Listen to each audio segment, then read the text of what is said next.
Hey guys, I'm out in the garden today and I have to tell you I was doing something completely wrong and I need to share with you guys everything that I learned to correct myself and hopefully help you guys not make the same mistakes that I did. So I was out in the garden, if you caught a couple videos ago, and I was talking about I was excited to make compost tea for the first time. I'd always wanted to do it and never had, and so, I took my stuff and mixed it up and said I was going to let it sit for like 5 days and use it. Guys, completely wrong, completely wrong. How did I find out about this? I found out because I planted my dill and I just grabbed a jar of compost tea to water them in really good. They like fried immediately. So then I was researching, maybe you're supposed to dilute it before you use it. And that led me down this rabbit trail of learning about compost tea, which is just something about me. I jump before I think a lot of times. And it's just my personality. So I'm gonna make mistakes and I'm gonna learn from it. And that tends to lead me to researching or reaching out to others for experience. But when I share something on YouTube and I make a mistake, I need to come back so you guys don't follow my direction. So with that, I'm going to be making up some new compost tea and sharing with you what I learned. And that way, if you guys do decide to do it, just do your own research. This is new for me. So anytime I'm doing something new for the first time, I typically call that out in a video. And typically if I'm trying to teach something, it's more like labeled how to, because that's how I do it and it's been proven successful for me. So we don't have a ton of how-to videos on this channel. There's a few, but for the most part, we're a learning channel and we're learning together. So come with me, let me show you guys what I'm doing differently this time. First off, I just want to start by saying, who did I get research from off of YouTube? And I don't know that there's a more reputable source than Jeff Lawton. So that is who I went and watched several of his videos on the topic. So I guess the biggest light bulb was very similarly to making compost. You can make anaerobic compost or aerobic compost. With anaerobic compost, in a compost tea, which this would have been because there's not aeration, you have the potential to grow bad bacteria very fast. So what he uses, and a lot of people that use or make compost tea, is like a pump, like a fish tank pump or an aeration pump, just to keep the oxygen going. I don't have the desire nor the want to invest in that kind of setup. So what I'm going to do to mitigate that is, number one, I'm going to be giving it a little bit of molasses just to keep the good bacteria actively moving in there. I'll probably come out, 3 to 4 times and give it a stir. But the other big thing was absolutely not 5 days. Should you let your compost sit, at the most it would be 36 hours with a pump. But because I don't have a pump, I'm just gonna let it go 24 hours. So that's the biggest difference. But with that, there's a huge benefit that comes to that. As long as you're producing enough amendments for your compost, such as this, you can make it a ton. The next thing that I learned was how much of this, the amendments, or the compost pieces, do you actually need per 5-gallon bucket? And you really only need 1 to 2 cups. So that's good. So I can make, again, double the amount of fun stuff. So I'm just gonna put, this is nothing much different than I added last time, other than I have an orange this time in here and a kombucha SCOBY. So I'm gonna tear that SCOBY in half.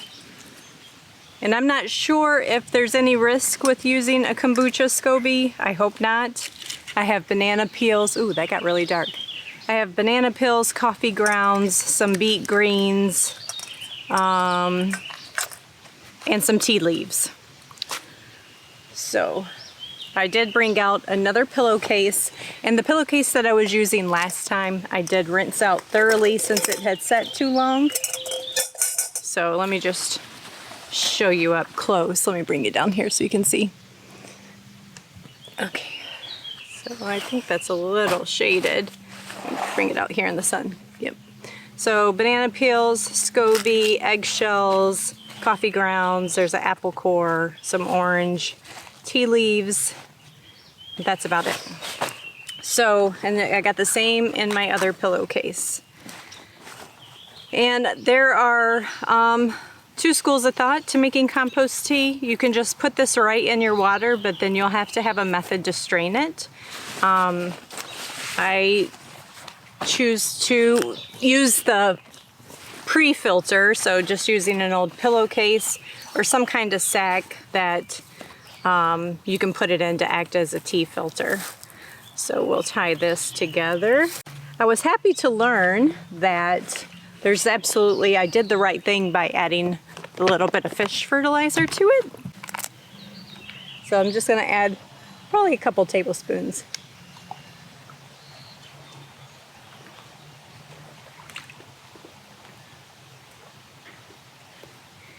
And then interesting, I doubted doing it. And then as I was walking out the door, I'm like, you know what, it won't hurt anything.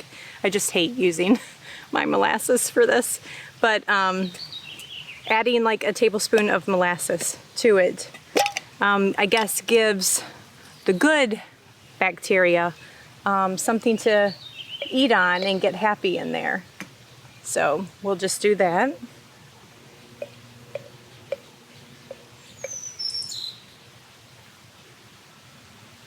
Alrighty, we're gonna give that a stir. Now I'm not gonna publish this video, so hang on, because I'm gonna come back tomorrow and tell you what I learned with respect to now how do I use it. You know, at what dilution levels and why you might pick different dilution levels for your compost tea. But I really am excited to get this process going. Very similarly to my process of making kombucha in the house, I'll probably run a continuous brew of compost tea out here in the garden so I can use it more regularly.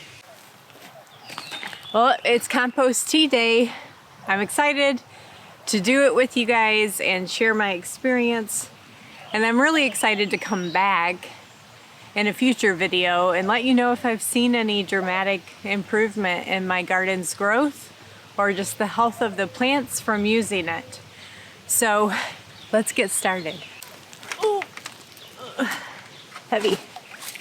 So I'm gonna just drain my tea bag. Tell you what I'll do, I'll just set this to drain right here by the tomato plant. So I did go ahead and invest in a 2-gallon sprayer just for this purpose that I can keep out here in the garden. So I did some research, and you guys, just like anything else when it comes to gardening, there's not like one way to do it. So the main thing I was looking for was what's the dilution rate. Everything I read either said somewhere less than, I should just say it like that, somewhere less than a 50-50 ratio. A lot of people do a ratio of only 10% and up to 50%. So I think I'm gonna do 1 part compost, the remainder of it, and this is 2 gallons. So my plan is I'm gonna fill it to the half-gallon mark with compost tea and the rest with water. And then I was researching just some more information to be able to share with you guys. And what they said was, okay, so you can apply it directly to the soil, or you can apply it as a foliar spray. And when I was watching Jeff Lawton the other day, he was talking about how when you spray like a liquid fertilizer right on the leaves, the uptake is that much faster to the plant because it doesn't have to travel through the root system to get to the leaves.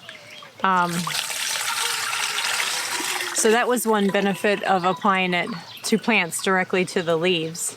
And then some of the benefits is it increases the mycorrhizal fungi level in your soil and the beneficial nematodes, which a lot of people, I wouldn't say a lot, I've had one great, super supportive commenter on my pest control video, and without fail, she says, Rachel, you need nematodes. I don't know what that is. I'm still learning, so we're gonna see if we can increase our nematodes level in our soil.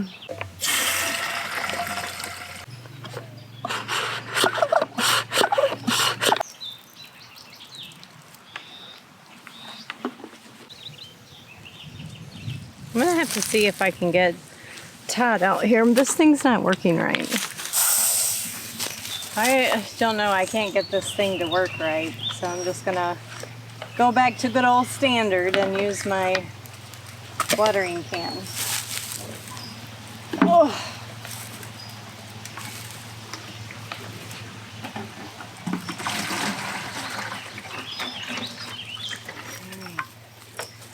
So it's just wrapping up the Brussels sprouts. I'll finish that.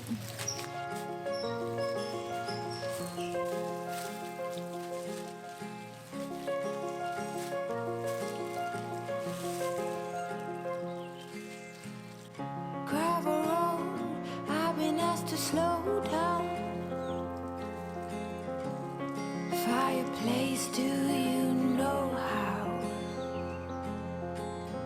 Piles of paper, my desk is out.